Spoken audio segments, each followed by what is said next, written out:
Oke, jadi balik lagi sama gue di sini. Gue bakalan ngelanjutin membahas penalaran matematika. Penalaran matematika ya. Jadi ini bakalan gue buat 3 part sekaligus.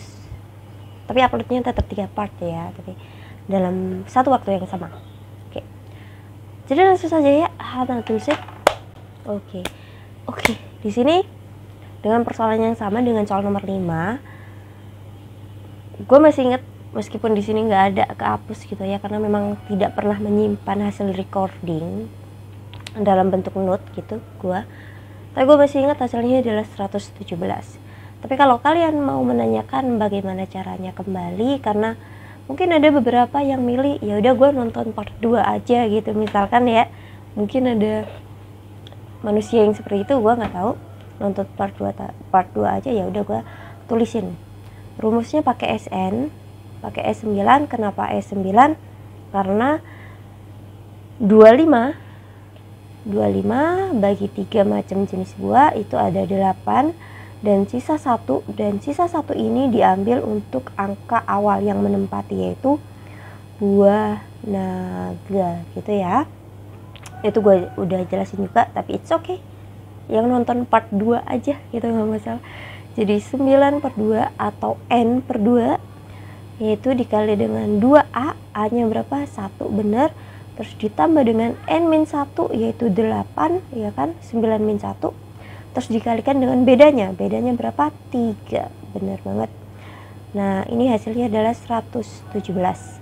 Dikalikan dengan harga buah naga per pohon gitu ya, per bibit, yaitu 100.000. Mahal banget. Aduh ya, 107 ya, 11.700.000. Maaf karena kali 100.000 ya, mahal banget ini. Iya, nggak masalah, terserah yang buat soal. Nomor 7 ada benar salah nih, dan ini biasanya muncul di SNBT. Itu modelnya seperti ini buat orang yang belum pernah SNBT gitu, dedek gemas ini ya. Jadi ada kotak-kotak seperti ini, nanti kalian centang. Dan biasakan ketika sudah mencentang seperti ini ya, takut sistemnya itu agak error, kalian pergi ke next soal gitu, pergi ke next, lalu back gitu ya. Cek lagi apakah centangnya itu sudah benar tersimpan atau belum. Itu tips ya dari gue ya. Hati-hati aja terhadap kesalahan teknis yang di luar kendali kita. Oke, lanjut. Di sini ada petak pohon buah mangga, buah naga, buah mangga daripada pohon buah jambu. Oke, jadi kita harus menghitung. Menghitung semuanya. Buah naga sekali lagi nggak usah dihitung ulang ya, karena dalam satu video yang sama 117. Sekarang kita pakai yang mangga S8M. Jambu biji gitu, jambu dulu, yaitu 8/2. A-nya 2 berarti ya. Jadi untuk A buah naga atau angka awalnya, suku pertamanya buah naga itu 1. Suku pertama jambu biji itu adalah 2. Suku pertama mangga itu adalah 3. Ini loh total buahnya, ini loh. Pohonnya. Paham? Terus 2A. 2A, A-nya 2. Terus ditambah dengan 7 kali dengan bedanya sama. Untuk bedanya tetap sama, yaitu 3 ya. Nah hasil dari itu berapa? Gue udah hitung ya, 4 kali 25, benar banget, 100 kali 25 100. Selanjutnya S8 dari mangga dengan rumus yang sama, ini tetap 4, hasilnya nanti 2 ini kali 3. Nah ini 7 juga kali 3. Ini 21, ini 6, berarti 27. 4 kali 27 berapa? 108. Tentu ditambah 8 ya. 108. Udah. Di sini baru kita bisa centang-centang nih, ya kan? Petak pohon buah mangga, petak buah mangga paling banyak. Enggak, yang paling banyak tuh buah naga. Salah. Petak pohon buah naga paling sedikit. Salah. Mana sih? Total banyak petak buah mangga lebih banyak dari buah jambu. Iya benar, ini baru benar ya. Oke, seperti itu, mudah sekali. Kok mudah ada di penalaran matematika ya, kenapa? Kan yang sulit perhitungannya tuh tadi, itu perkalian ya kan. Nomor 8. Selisih hasil panen seluruh buah jambu dan seluruh buah mangga. Nah, hasil panen nih dikalikan dulu per kilonya ya. Buah jambu tadi ada 100 dikalikan dengan 15 jadinya 1500 ya kan. Buah mangga ada 108 kali berapa? 20 jadinya ada 2160 ya. 2160. Oke, 2160. Berarti jaraknya ada 660. Aman banget nih. Nomor 9 nih. Nomor 9 ini agak susah, jadi inilah penalaran matematika yang sebenarnya ya. Gue baca, pelat besi dipasang mengelilingi lampu sorot. Nah, pelat besi ini nih ya, yang kuning. Yang kuning nih, pelat besi ya mengelilingi sebesar 3/4 lingkaran. Ya. Ujung-ujung pelat besi ditandai dengan A dan B.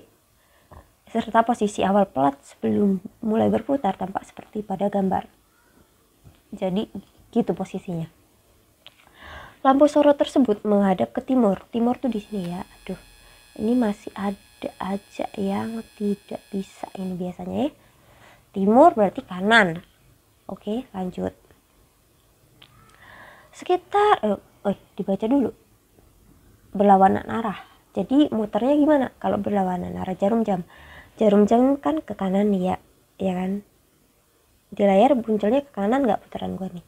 Ini ke kanan gua nih, ya kan? Ke kanan kalau jarum jam. Ini berlawanan berarti begini nih muternya. Sebenarnya ini udah ditandai dengan huruf alfabet A dan B. Ketika nanti nggak ada kata-kata diputar berlawanan, kalian harus mengurutkan alfabet. Urutan alfabet kan A, B, C, D, E ya, bukan C, B, A ya, bukan ya. Jadi A ke B, jadi begini ya muternya, aman. Lanjut, dengan kecepatan pi/2, tulis kecepatannya, pi/2. Lanjut, sekitar 1 meter di timur lampu terdapat bola. Nah, jaraknya 1 meter nih, dari timur lampu. Lampunya yang ini loh, yang hijau, yang hijau, ya kan? Dan titik B terletak pada satu garis lurus ya. Untuk posisi awal terletak garis lurus. Jarak antar lampu dan titik A adalah 40. Otomatis jari-jarinya itu 40. Ya kan, karena membentuk lingkaran. Lanjut. Posisi titik A ini abaikan kemungkinan sinar memantul. Jadi ketika sinar memantul itu biasanya bisa mengenai bola gitu. Jadi begini ya, gue gambarin sinaran pantulannya. Ketika sinar itu menyorot, memantul begini, itu akan bias gini ya, ke bola. Oke, jadi seperti itu ya pantulannya itu ya. Kalau kita tidak mengabaikan pantulan, maka bola itu tetap tersinari karena pantulan itu gitu. Nah, di sini kenapa diabaikan? Karena bola itu akan tersinari hanya ya, dikatakan tersinari hanya karena sorotan lampu secara langsung gitu ya. Jadi begini nyorotnya, gue udah jelasin tadi ya, begini. Nah, terpotong videonya, tapi nggak apa-apa gitu ya intinya. Jadi ini kalau pantulan tuh dari sini nih ya kan, pantulan dari situ. Ini gue keep buat ilustrasi biar lebih mudah gitu. Oke, aman. Selanjutnya yang ditanyakan adalah posisi titik A akan berpindah ke posisi titik B dalam waktu berapa menit gitu ya.